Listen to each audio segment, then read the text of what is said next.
that says I will be live soon. We will be live soon.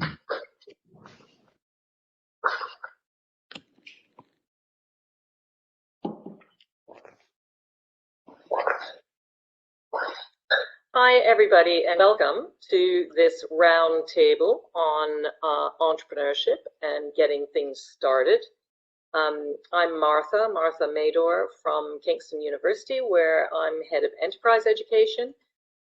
I support our students and faculty developing enterprise skills and competence, and run an incubation program through which our students and graduates can get their businesses started.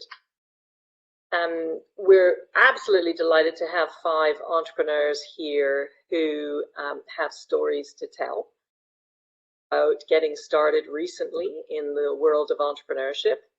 And I'm going to ask them now to introduce themselves one by one. I've asked them just to explain in 30 seconds what they do, who they are, what they do, and what value they create. What's their value proposition? And so I'm going to ask the first person to go. I'm going to ask Shruti to get started. Thanks so much, Martha. It's really nice to be here today. Thanks very much. So hi, everyone. I'm Shruti Srivastava. I'm founder of Mapp, which is an online booking platform for yoga students to find and book classes with independent yoga teachers for the last year on Zoom, but now the world is opening up. There's a little bit of yoga in some parks and other locations. And a nice segue, because I actually did my master's in advertising and entrepreneurship at Kingston University about 7 or 8 years ago. So it's a real pleasure to be here today. And the value that I add is offering yoga teachers a kind of full tech solution, booking platform, web development, as well as access to teachers and corporate clients and students, a kind of marketplace where they can find different styles of yoga and different teachers that suit their mood. Great. You've just gone mute, and it wasn't me that did it. You've just gone mute, so I'm not sure what's happened there. But thank you so much for introducing yourself. It's lovely to see you again. Can we have Lynn next? Tell us what you're doing, Lynn, please. So hi, everybody. Good afternoon. So yeah, my name's Lynn James, and I'm the owner and registered manager of a home care provider. We're called Visiting Angels North Surrey. And we offer what we like to describe as a quality care service for people at home. So the value for us is that we take into account what people's needs and preferences are, things like what time they want to get out of bed, what sort of caregiver they would like. A phrase that I've stolen from someone else is that we often use the term that we like to move to the rhythm of the client rather than fit them into ours. So for us, it's about offering clients what they want and they need, rather than saying you can have. Okay, great. Thank you so much. Thomas, would you like to go next, please? Yeah, sure. So my name is Thomas Soden. I'm the co-founder and CEO of a company called Ace and Freak. Ace and Freak make craft, ready-to-drink cocktails, like you see with M&S or with old Bacardi Breezes, but this is a craft version. And what we really bring to the table is a highly convenient product that is natural, without processed sugar, and is made in a sustainable and ethical way, because we all know that everyone's very, very busy, but people want better, higher quality and ethically produced products, and we make that just as easy as opening can. Okay, great. Thank you very much, Thomas. And Thomas, I think you started just before the pandemic hit us. Is that right? That is correct. So 2020, we were due to launch across over 44 music festivals, and they were middle of our large series, well, kind of pre-Series A investment rounds. So COVID affected us like that. Okay, great. Kaylie, would you like to go next, please? Hi, I'm Kaylie Hards. I'm basically one half of Box Local. So Box Local is a lockdown startup food initiative that myself and my husband launched at the beginning of the very first lockdown. And we specialize in cooking on big green eggs. Well, I don't. my husband does, and he specializes in cooking big green eggs. And we launched a company delivering really high quality restaurant standard food to your door pretty much before most of the restaurants had got on board with it. And our value, so I'm going to actually read a little comment that's just come in, because this is a great how we add value. It says, from Sarita, Box Local saved our Christmas meal last year. So there we go. That's, I think, is our value all tied up there. So basically, I hope that our value is bringing great food to the local area. Great. Thank you very much indeed. And last but certainly not least, David. Thank you very much, Martha. Yeah, so I'm David Simons. I've actually got two businesses. The first is a couple of coffee shops called the Press Room, one in Surbiton and one in Twickenham. They've now been operating for a number of years, and the idea was to bring amazing amazing coffee from central London that you normally get in central London, third wave coffee shops, out into the sticks. So that's the coffee shops. And secondly, we've just launched Jolt Ltd, and that was a week ago today. So it's hot off the press. And Jolt's all about making EV ownership easy for people in the home. So we install home charging points for everyone in London and the South East. Right. Okay, great. Thank you very much. So one more established business and one brand new business. Great. Okay, so we've got quite a diverse lot of businesses here in different industries and with different interests and things. Some more people-based, some one technology-based. A couple of them may be technology-based, product-based, and so on. So quite a lot of variety. And I think one of the things that I've found interesting is how different kinds of businesses have been impacted by the last year of the last disastrous year of shutting down, opening up, customers being afraid to go out or unable to go out, and so on. And I wonder if each of you could, if you have any thoughts about how that has impacted your plans to get going and what you actually did. Who would like to start? Well, I'll happily go. So I've got two coffee shops, so that's kind of in a hospitality trade. So we were hit very significantly by it, and so I remember March the 19th last year, and I sat down with my managers and said, guys, we're closing the door tomorrow, and it was really significant. And I said then, I remember the conversation really well, and I said, look, everyone's saying this is a bad thing. We need to flip the coin on it and use it as an opportunity to do something better and different. So we rebranded the business. We used new windows at the front so we could convert to takeaway trade.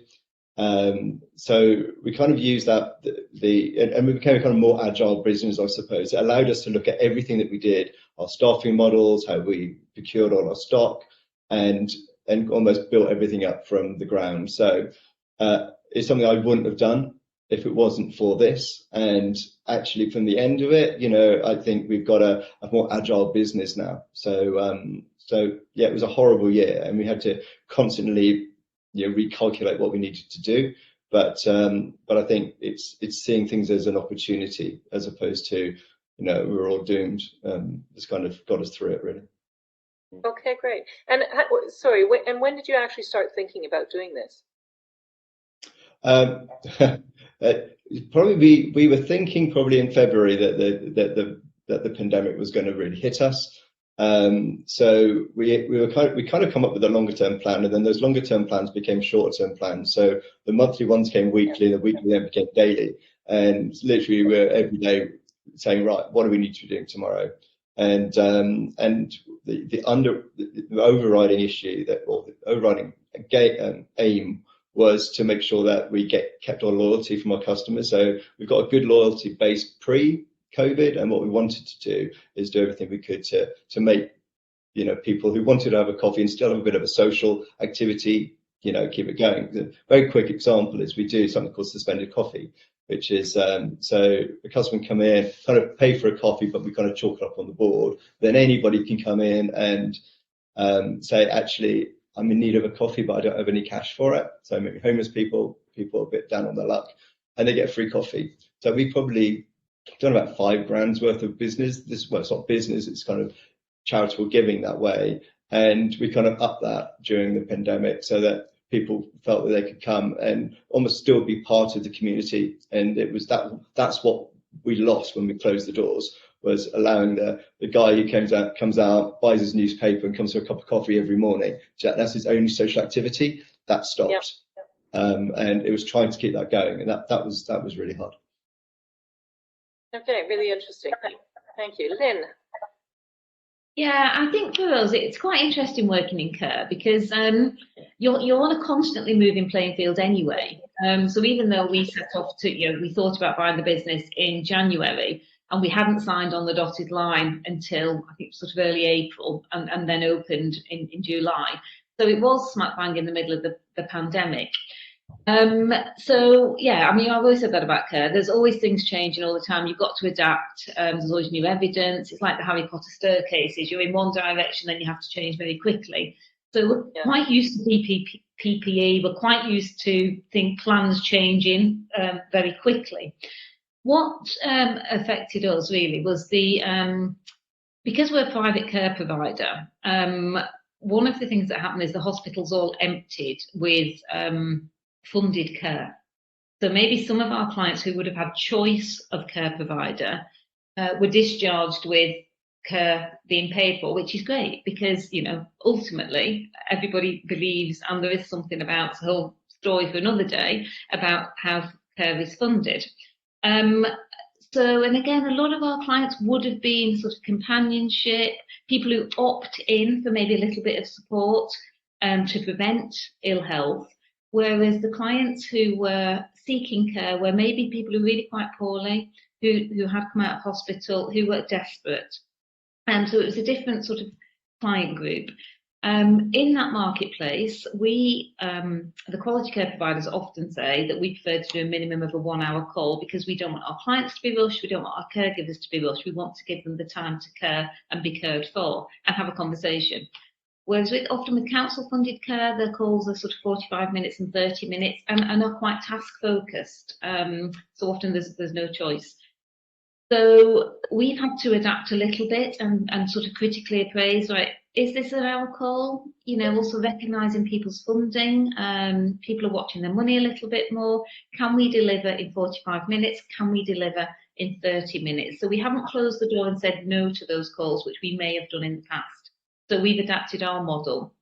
We still say that you cannot deliver personal care, particularly in the morning, for less than an hour. But if you just want someone to pop in and warm you some food up in the microwave, then we can do that. Whereas in the past, we would have said, you know what, we want to spend that time chatting to our clients and getting to know them. So we've adapted a little bit sort of there, really. Yeah. In the light of the change. Every now and then. Once I get on my soapbox, sorry, Mark. No, that's okay. It's okay. So this is about adapting to changing circumstances and rethinking your own and becoming more flexible in the light of changing customer needs. Okay, Thomas, how about you? What's happening in the beverages business? Well, I mean, I think very similar to David. It's quite an impact because it's about socialising, and I also co-own some bars. So I think the first initial wave of impact was huge because it affects you. But ultimately, any volatile market provides opportunity. And, to echo what David was saying, it's about agility. And we sit within a marketplace where we're competing against the likes of, Diageo, FTSE 100 businesses. And previously as a consultant for them, I have an understanding that, a key thing is that one of the things that they often lack is agility.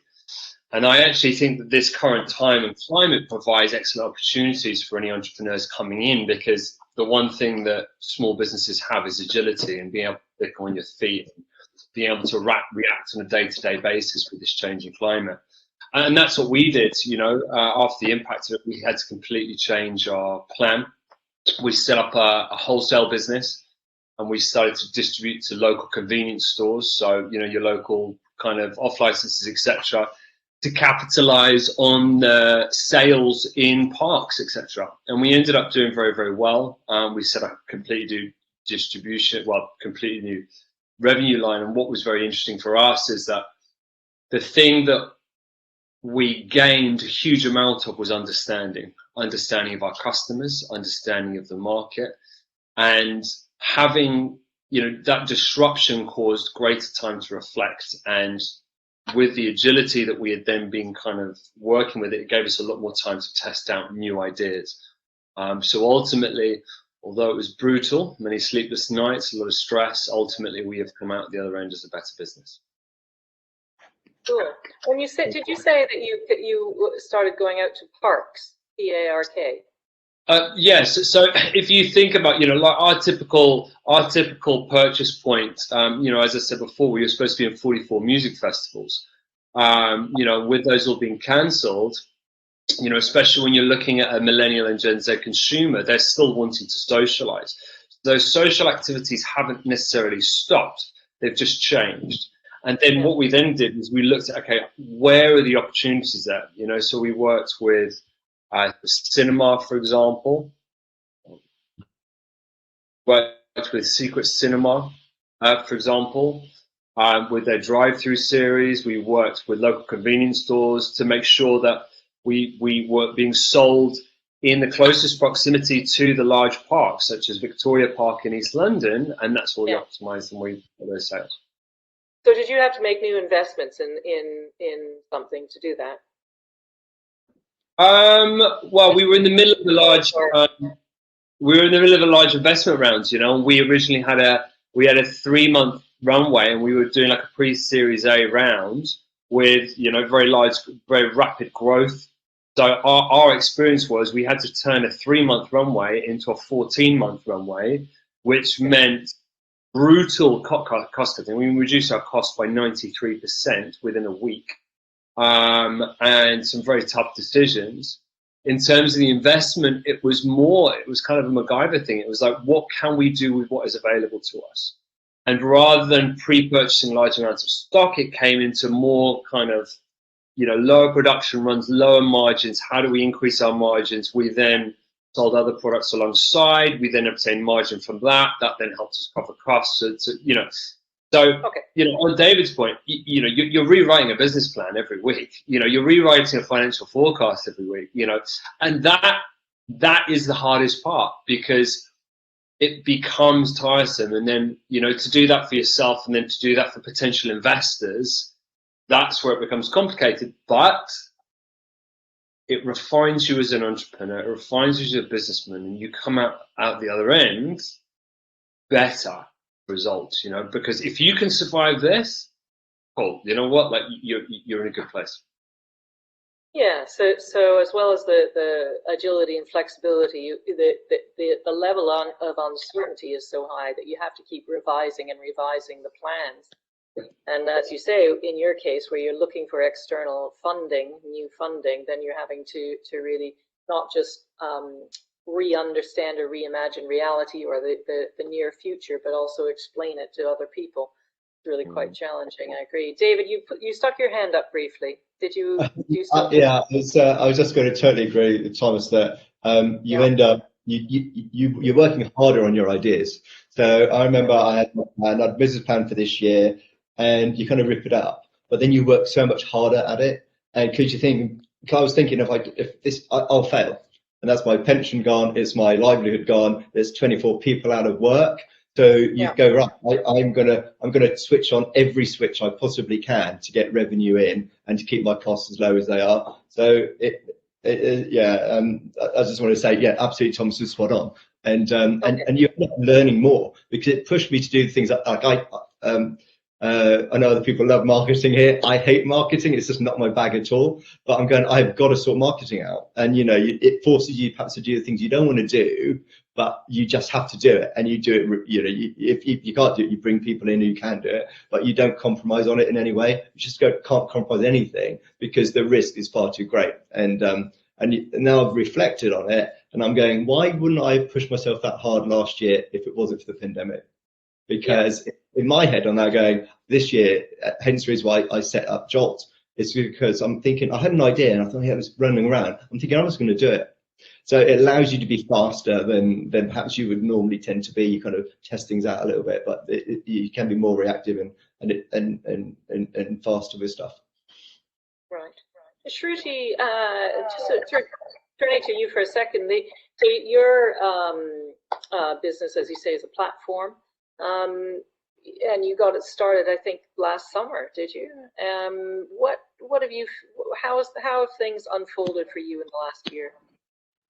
Yeah, so I think, and really interesting to hear everybody else's experience, because I think my journey has been a much more personal one, actually, and I guess hopefully in some respects one which is much more positive. And I'll quote something that my Buddhist aunt says, which is talking about turning poison into medicine, which I guess is something that we're all striving to do. But yeah, just to kind of give you an overview of the last year, I was on a beach in Goa in February 2020, having just completed yoga teacher training. My boss at work, I was the head of recruitment of a global law firm, had very kindly given me a month off to do teacher training. She knew yoga was a real passion of mine. So yeah, I was always kind of looking, I was always interested. For some reason, Thomas, I can only see you on screen, but I don't know, it's I don't know why that is, quite strange. Yeah, so I'd always practiced yoga as a child, and I kind of always had in mind that I wanted to do something in the yoga industry. And in a way, with lockdown kind of hitting as soon as I got back in February, I saw all the independent teachers that I'd met on yoga teacher training and that I practiced with from years gone by, all independently take their classes to Zoom, and it was something that I found really, really inspiring. And I was kind of like, well, if they're doing it one by one, maybe there's a way that we could do this collectively. At the same time, the recruitment market was really quiet, so I was able to actually take a sabbatical from my day job, which gave me 3 months to work with a developer that actually I met on yoga teacher training, and together we launched, we designed and launched and tested the platform. And then fast track to December of 2020, I was actually made redundant. So yeah, I guess it was one of those interesting moments. I kind of left the city behind, and since the beginning of this year, I've been building Yoga Mapp and been focusing on that full time.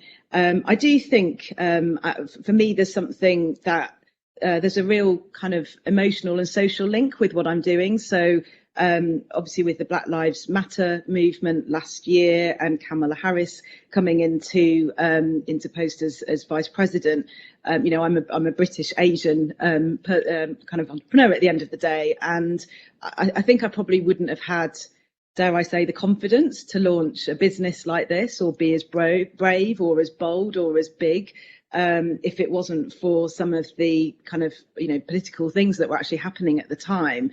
And I think it really helped me to be confident to use my authentic voice. I've always sort of hidden behind being a kind of British sort of woman and, kind of trying to fit in desperately within this society. And now I get to kind of be me. And I think that's a really wonderful thing. So yeah, I'd like to think that the kind of opportunities, are slowly swinging in favour of the kind of outliers. That's probably how I would, describe it. Okay, great. And Kaylie, what about you and your business? How have things changed over the year for you? So obviously we started in response to the pandemic rather than starting just before or adapting a fully fledged business into exploring new opportunities. So things for us are actually happening in a slightly backwards manner.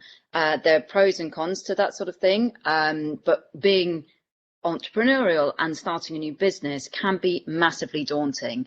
It can be one of those things that people think about and they put off and they put off, and they will find a number of reasons why there are too many competitors, or they don't feel like they're going to be able to hit the ground running, and therefore dealing with all of that kind of negativity to begin with, because that is the nature of starting a business, turns people off quite quickly.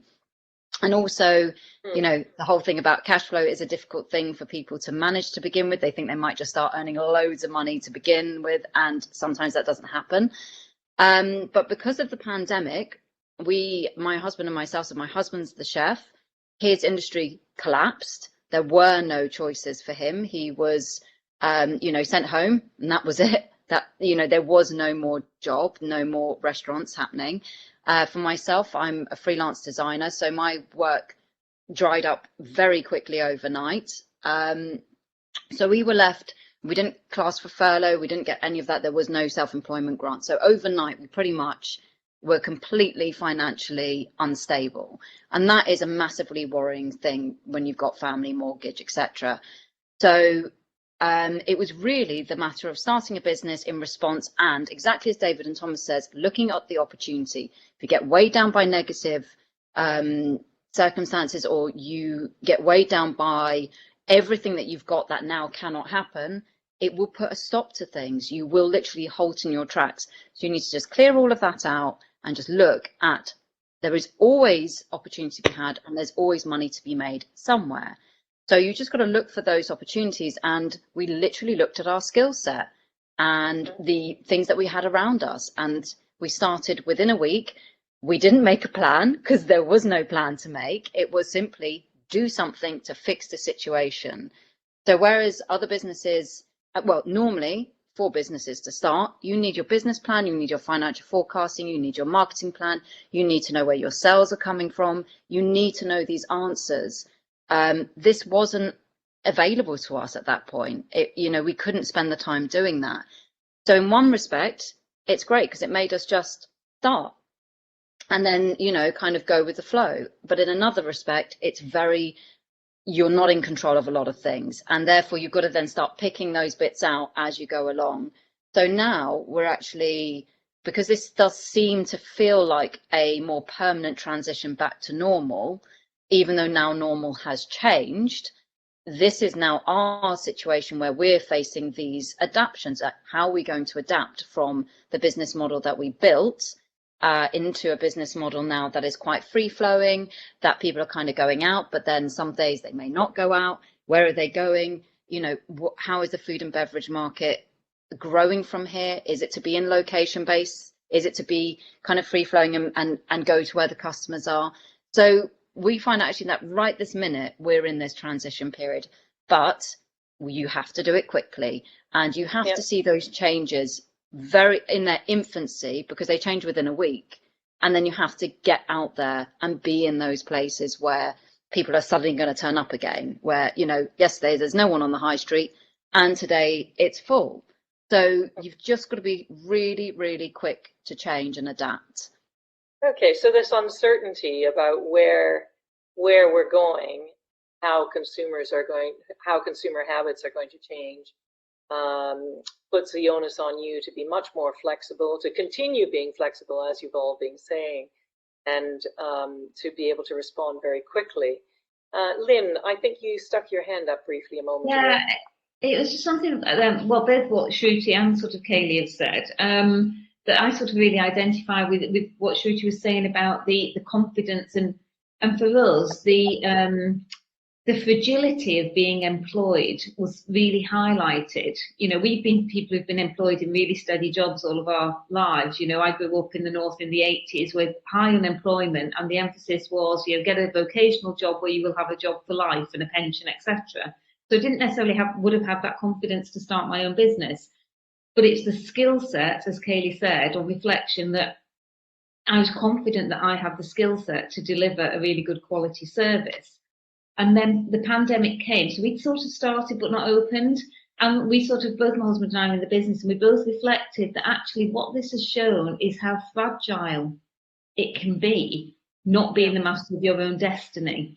And for us, there's some level of lifestyle choice for us that, you know, we feel we've got maybe 10 years left of working at this pace. And if we didn't do it now, we never would. And there's nothing more motivating, as sort of Kaylie said, you know, you need the money on the table, you need money to live.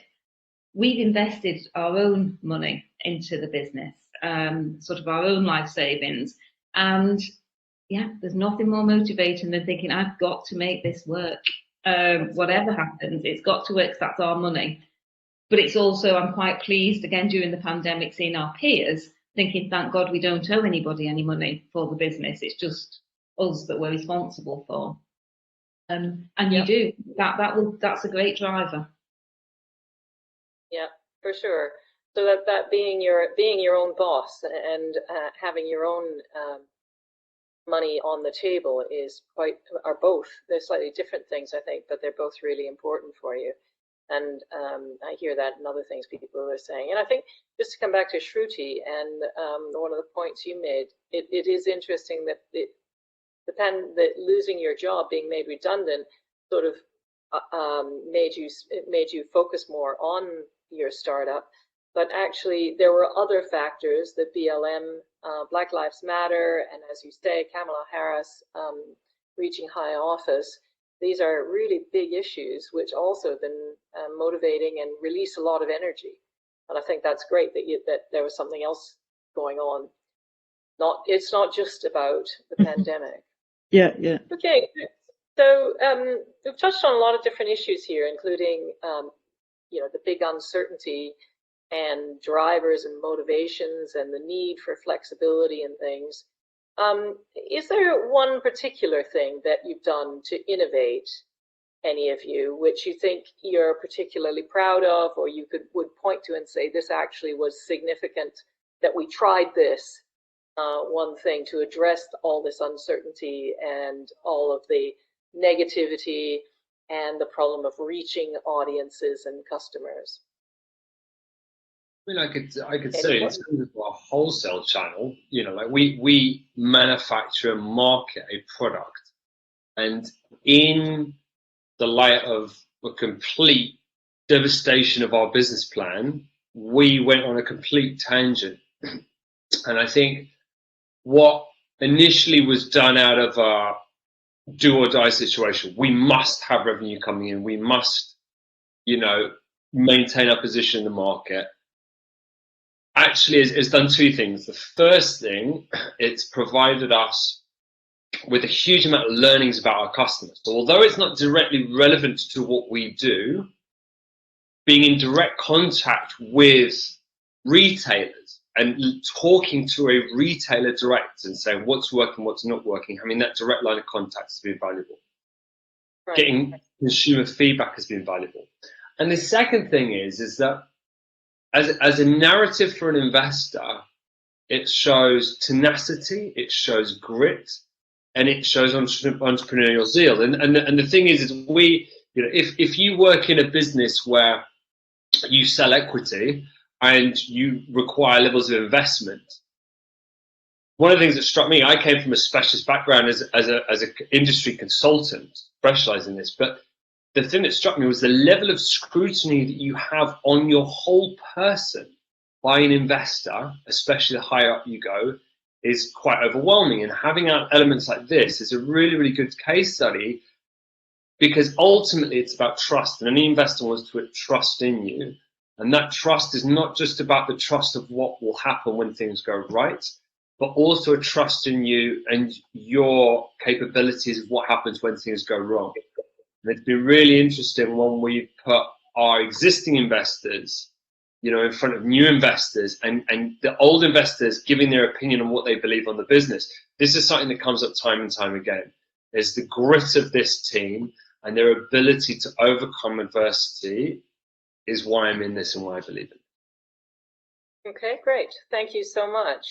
Anybody else want to comment on something that they did that they thought was innovative or that really made a difference? Nobody. Oh yeah, go ahead. Yeah.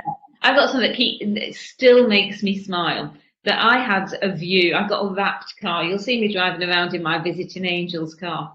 I had such a view that I wasn't having one. Keeping the brand, just one of many, doesn't make a difference. But because I'm, put me in a room with people to talk about what we do, I will talk for days. But like sort of David maybe, I'm not a great cold caller. I'll tell anyone who wants to listen about the business and what Care should look like. So I actually invested in a nice snazzy little car and got it wrapped with our logo, etc. And it's been surprising the number, and I put it all over social media, etc. The number of comments, and I parked next to someone in Marks and Spencer's the other day who said, "Oh, hello, Visiting Angels. I'm such and such budget," and she's a social worker who we'd only had conversations over the phone with. So it's a good icebreaker. But as it still makes me smile that I did a complete about turn about that sort of marketing. Right. But I love it now. So an encounter with the market, an encounter with the customer. Yeah. Okay. Yeah, go ahead, Kaylie. Obviously, I don't come from a food and beverage background at all, as I said before, and the way that I've kind of approached the business. So it's not necessarily, doing one thing that's incredibly innovative, but I sort of saw that I approached the business in selling, as people would set up a product-based business, rather than, one person setting up on their own, doing a few street food things and then letting it grow. I very much went in, because I'm a photographer, so everything was shot. I did really good imagery for everything. We created these great menus that were kind of hitting the point with people. We thought of what actually people wanted before we delivered what the product was going to be. So we thought about actually what do people want to have delivered to them each week? Because obviously there's loads of takeaways. You go onto Deliveroo, there's tons. We're not going to be breaking new ground here by doing a delivery, but we're going to be breaking new ground by doing the quality of delivery that we're doing. And that's really what we were being innovative that word about, is actually just being able to fill the gap with something, but not trying to be too unbelievably clever about it, but just delivering really good quality. And another thing, as obviously our competitors increased, within about a month to 2 months, most restaurants were on the bandwagon. Most restaurants had changed their logistics. We suddenly went from having no competitors to having a huge amount of competitors. And it was, you could see it. I mean, it was definitely reflected. People just had ultimate choice. The restaurant kits were coming out. All of these things were happening with companies that had much higher level of funding than we did, a much bigger reputation than we did, and also London based. And a lot of these hubs that were dealing with all these kits and these, big nationwide send outs were very much sort of London centric companies, which didn't really include us. But then I was sort of also seeing that they didn't really deliver to a lot of places at that point around where we were. So we're like, right, we won't compromise our product, but now we're going to send out more kit-based things. So we were kind of changing with that time. So, looking at how the market was changing and adapting what we were doing, but not compromising on the quality that we were sending out and basically our core product. Okay, great. So oops, I haven't muted you. I've stopped hearing you, but I haven't muted you, honest. No, so, okay, thank you so much for that. Thank you so much for that. Shruti, was there something innovative? Do you feel there was something innovative in your approach, and what, or that you did particularly to get things moving more quickly, or what? Yeah. I mean, I guess it's sort of funny now, Martha, when I reflect, because a couple of years ago, kind of sat on a beach on a burnout holiday, thinking about a way that I could combine my recruitment skills with my passion for yoga. And I came back from my holiday and I pitched to some of my yogi friends and kind of said, what about a yoga recruitment business? And a lot of them kind of said, Shruti, yoga teachers don't earn much. They might earn 30 quid an hour. How are you going to make any money? Back to the drawing board. So off I went, carried on thinking. And then I kind of thought, well, what about a trip advisor for yogis? You could go anywhere in the world and find a yoga class or a yoga teacher or a studio that one of your mates has been to and rated. So I remember kind of pitching that in my living room with friends over dinner, and they were like, yeah, there's something in that. But I think ultimately when all the teachers started teaching on Zoom and having kind of studied entrepreneurship, it was ultimately a blue ocean kind of, that was a new market that opened up really in Europe. In the US, it was a little bit popular because I guess people live so spread out, but certainly in Europe, virtual live yoga was just not a thing. So that in itself was a massive innovation for the market. And then secondly, because I am so passionate about building a values-based business, one of the kind of drivers for me is that, and I guess having worked in the city, is being able to empower teachers to really build their businesses themselves. A lot of them rely on very low, again, 30, 40 quid an hour at a yoga studio, traveling 4 or 5 hours a day. to do 1 or 2 hours of teaching. And so for me, being able to empower them by giving them all the tools and actually saying, here, there's a nominal fee to list, but actually you get, 80-90% of the class price, means that they actually earn the majority of the class. And the fact that it's their independent classes as well, we're able to attract students from around the world. So I remember the first first 2 weeks I launched, and a friend of mine owns a yoga wear brand in Denmark, Moonchild Yoga Wear, and she invited me to kind of write a launch piece for her. And that week we received bookings from kind of Denmark, Norway, France. There was a booking from Uruguay. So I think for me that this exciting new market is just so innovative, in itself, and it's kind of how do you slice it up to work for you? Yeah. So that's really interesting. So there's a few things there. The international nature of these online marketplaces is really rather new. It's not completely new. Obviously, eBay's been around for 20 years or whatever it is. But for individuals, yoga teachers accessing students all over the world is definitely new. And putting all that together is really, really exciting.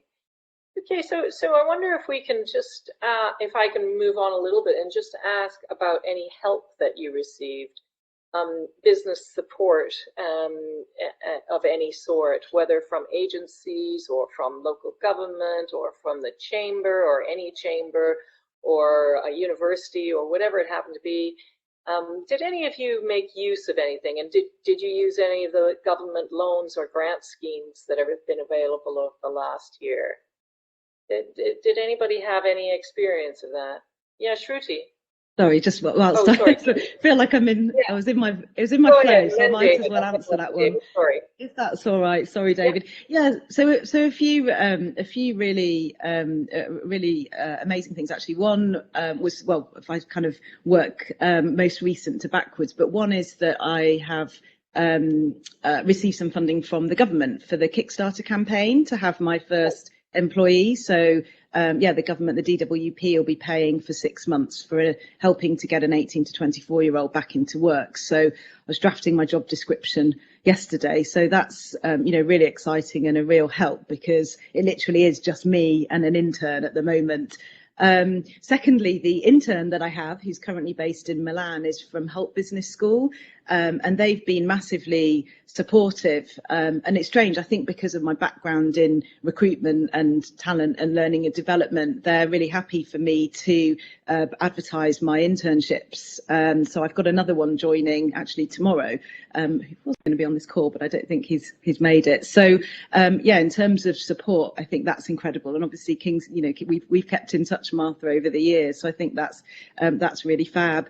And then just the final point I wanted to add is I've always had kind of mentors along the way, and it's something I'm so passionate about. And just before I left my job in the city, actually, I joined the 30% Club, which is for, helping provide mentorship to people in the city that are looking to develop their careers. And I have an absolutely incredible, I sound like I'm collecting mentors, which actually I am. I probably have one for every single department of the business, but I have this amazing partner from Ernst & Young who's incredible, as well as Simon Hume, who you may recall, Martha, who's a guest entrepreneurship lecturer at Kingston, who's helped me with the numbers. So I think, kind of, financial as well as I think that business mentorship is so critical. And I kind of ask anyone I can for help. Great. That's a really good policy. Keep asking. Great. David, can I come back to you? Yeah, sure. Probably the biggest piece of support I had was what Rishi Sunak did. And, a lot of, I'm not going to get into the politics of what happened last year as far as the government's concerned, but certainly as far as business support for someone in hospitality, it was amazing. And I'm not sure I'd be here today if it wasn't for the support that I got. So I'm truly indebted. So we got a bunch of grants for each of the shops, and also took the bounce back loan for the just in case, the worst case scenario. I've just paid it back, so I'm not going to use it. But it was really good that it was offered, and without having to go through the normal rigmarole of trying to get a bank loan. It was a very simple process. So that was amazing. I thought what happened during the summer last year with the get people, into restaurants was amazing. That worked good. That worked very well to improve the confidence of people to go back inside to eat. And I don't think that had an impact on what happened in September, October. The other thing that happened in Twickenham shop, and that's under the Richmond Council as opposed to Kingston. I'm not sure if I had to say Richmond Council here, but they offered a mentoring program, and there was a bunch of activities, and one of them was on marketing. And I think I said earlier, marketing is not my thing.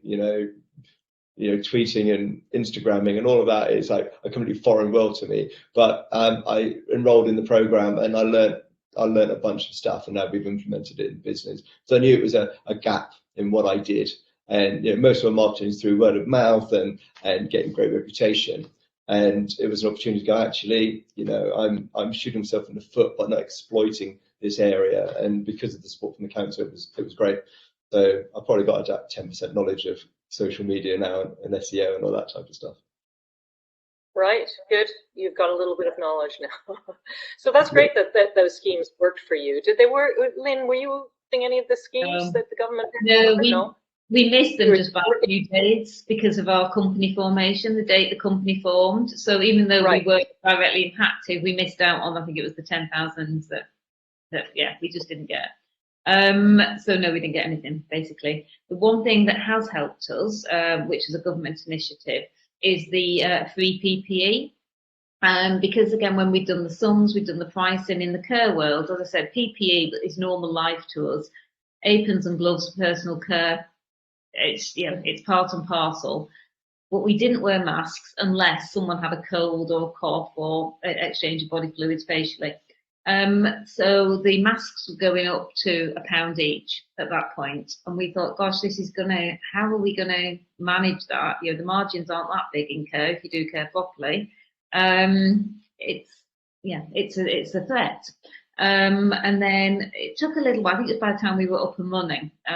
We can now order PPE supplies from the government that it's like clockwork. It's amazing, and it's sufficient for the numbers of people that we have. So that's been the one huge benefit to us. And also the RBK sort of COVID team, even though we've sort of been on it ourselves, they've been very diligent and thorough about sending out information about what care providers should be doing with COVID. And we fill in a capacity tracker every day. And if you say that you've got an isolating member of staff, they'll ring you up and say, are you okay? Do you need any support from us? So the support from RBK has actually been quite good in that respect. But financially, nothing apart from PPE.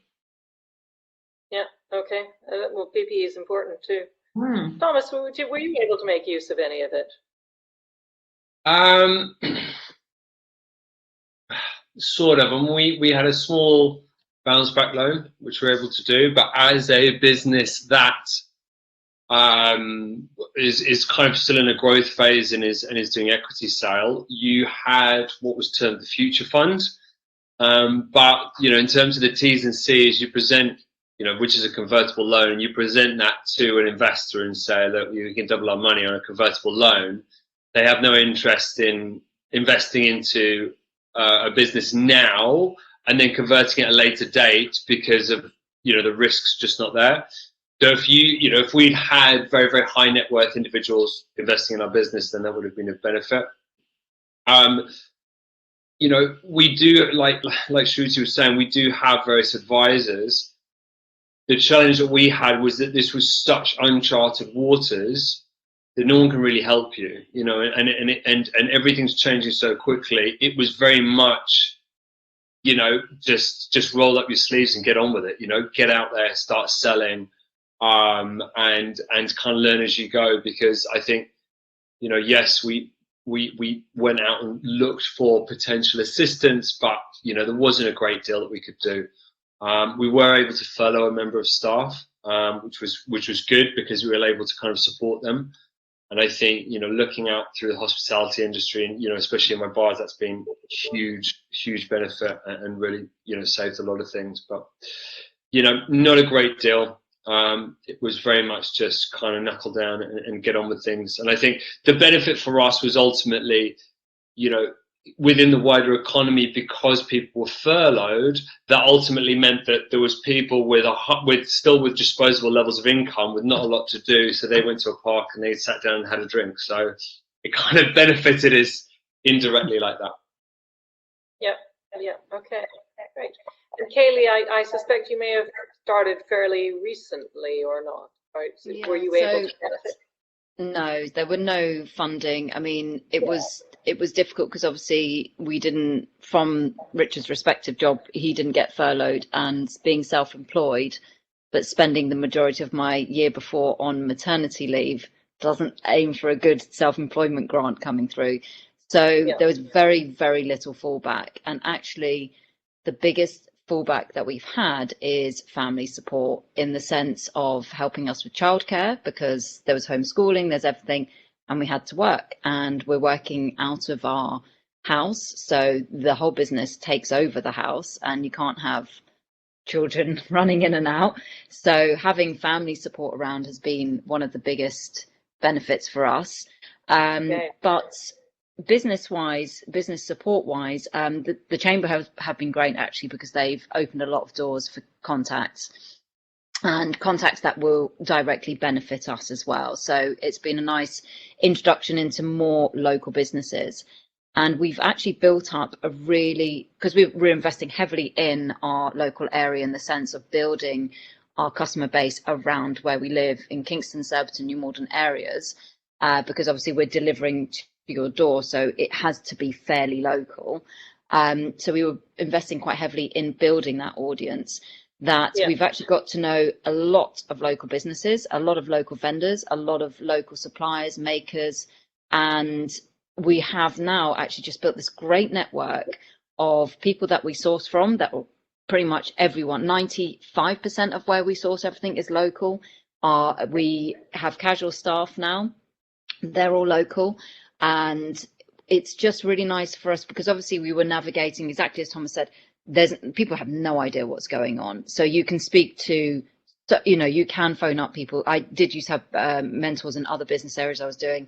It's not relevant, because no one knows what way things are going to go. And so you kind of could waste a lot of time going around in circles and slightly overthinking it, whereas really no one has any idea how this is going to pan out, especially at the stage as when we started.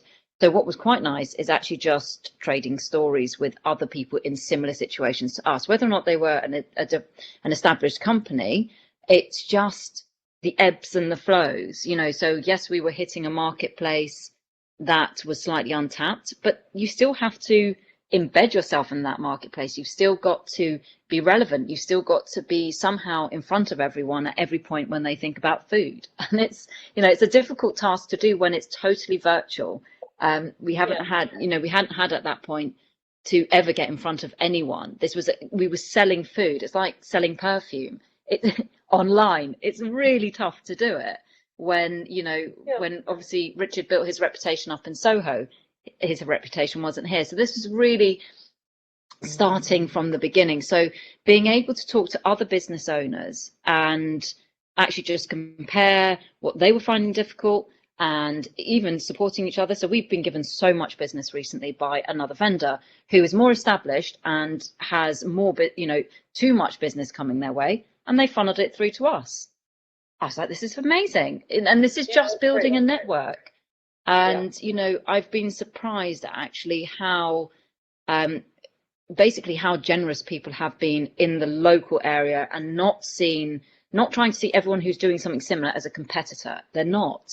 You're all in this kind of together, and unless you're directly copying someone, then you're actually just kind of on par with them. And it's really nice to be supportive with other businesses around you, and you do build good networks from doing it. Yeah, so it's good to hear that there are strong local networks here in Kingston. and the surrounding areas, and also that the Chamber has a role in that, in making introductions and building up those networks. And you're not the first person who said that they've discovered that they can source virtually everything they need surrounding area. It's surprising the density of businesses, of smaller businesses, and how many different supply chains they can feed into in the Kingston area. So that's great. And it's also interesting to contrast that with Shruti's business, with this international clientele of yoga teachers who could be anywhere doing their business. We're starting to run out of time, and I know this will just switch off at the witching hour of past. It's 26 minutes past now. I did ask people to put questions into the chat before when we started, but I haven't seen any actually go by. I've been looking at it. There are a few comments, but that hasn't gone by. And Shruti, your new member, Gaurav Misra, is that the person you mentioned earlier? Yes, He is here. You'll be glad to know they are here, and yes, plan excellent. tomorrow. So there you go. Yeah, David. There is a question from Paul. Sorry. Yeah, he said it seems like all the panel have adapted and changed through COVID in terms of their competition. Sorry, in terms of their competition in the market, have they seen any major set of closures for those businesses who haven't?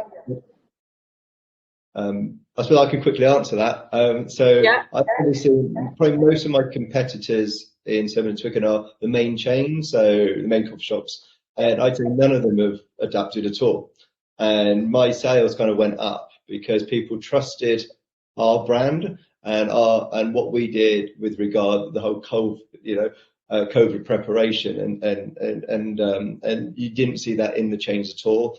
And so we were seeing the chains empty and people queuing up with us, and which was amazing. I think I've only seen one competitor close, which is Society of Coffee and Social Affairs in Kingston, and I think they kind of over leveraged and ran out of money, and I think the whole chain went down. So that's the answer to that question from my perspective. Okay, thank you so much for that. I just want to say that Rochelle Tomlin from NatWest has posted a link into the chat, and I of course neglected to mention at the outset that NatWest are actually sponsoring this session, and NatWest have a free service which is called Business Builder, NatWest Business Builder, and she's posted a link to that, and there's some really good materials in there and really good support for people starting a business. And I think all five of you have given some really strong insights into what it takes to get going in terms of grit, in terms of imagination, and in terms of seeing opportunities where in the midst of really difficult circumstances. So thank you for that. And also, I think you've given some insights into dealing with uncertainty and having to continue on despite the uncertainty and keep reimagining what you're doing, listening to customers, being flexible.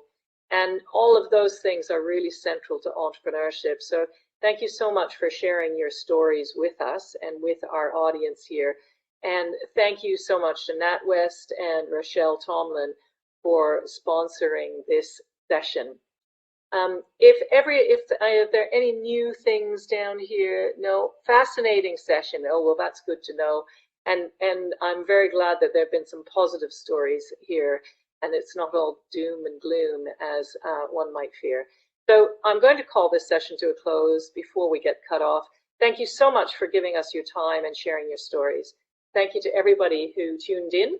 And who tunes in the future to the recording, which will be magically available somewhere online. It's been a great pleasure talking to you. Thank you. Thank you. Thanks very much. Good afternoon. Thanks.